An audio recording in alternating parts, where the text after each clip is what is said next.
ज्ञान की बातें। प्रिटोरिया जेल, 25 मार्च 1909।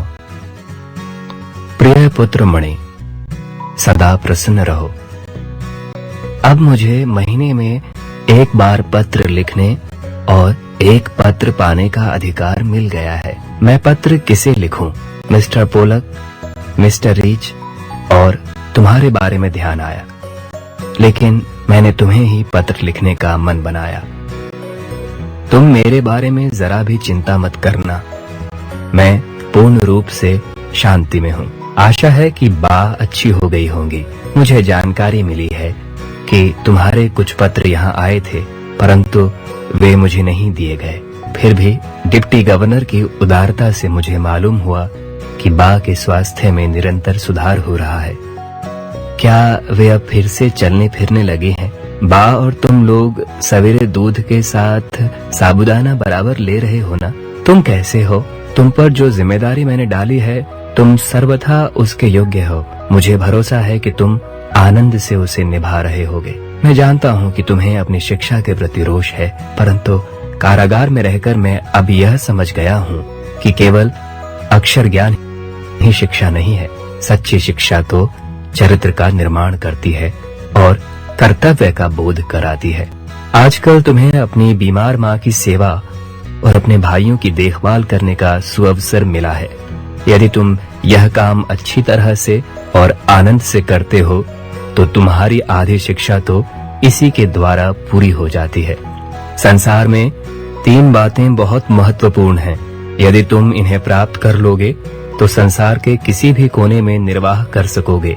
ये 3 बातें हैं: अपनी आत्मा का, अपने आप का और ईश्वर का सच्चा ज्ञान प्राप्त करना। इसका अर्थ यह नहीं कि तुम्हें अक्षर ज्ञान नहीं मिलेगा, वह तो मिलेगा ही। अक्षर ज्ञान तो इसलिए होता है कि जो कुछ तुम्हारे पास है उसे दूसरों को दे सको। यह याद रखना कि अब हमें निर्धनता में जीना है। मैं जितना अधिक विचार करता हूँ उतना ही मुझे लगता है कि निर्धनता में ही सुख है। खेती बाड़ी करने में पूरा समय देना, भविष्य में हमें अपना जीवन निर्वाह इसी से करना है। मेरी इच्छा है कि तुम एक योग्य किसान बनो। खेती के सभी औजारों को साफ सुथरा और सुव्यवस्थित रखना। अक्षर ज्ञान के साथ साथ गणित और संस्कृत पर भी पूरा ध्यान देना। भविष्य में संस्कृत तुम्हारे लिए बहुत उपयोगी होगी। ये दोनों विषय बड़ी उम्र में सीखने में मुश्किल होते हैं। हाँ, संगीत में भी बराबर रुचि रखना। हिंदी, गुजराती और अंग्रेजी के चुने गए भजनों का एक संग्रह तैयार करना। वर्ष के अंत में यह संग्रह तुम्हारे लिए मूल्यवान साबित होगा।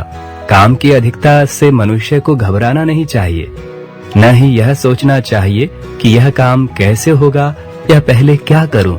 मुझे यह आशा है कि घर के लिए तुम जो भी खर्च करते होगे उसका हिसाब रखते होगे। मुझे आशा है कि तुम प्रतिदिन नियम पूर्वक प्रार्थना करते होगे और रविवार को मिस्टर वेस्ट के यहाँ प्रार्थना में भी नियम से जाते होगे। हमें सूर्योदय से पहले उठकर प्रार्थना करनी चाहिए। ये बातें तुम्हारे जीवन में आगे चलकर बहुत सहायक साबित होंगी। इस पत्र को पढ़कर और अच्छी तरह समझ लेने के बाद ही मुझे जवाब देना। अब मैं प्रेम सहित इस पत्र को समाप्त करता हूँ। तुम्हारे पिता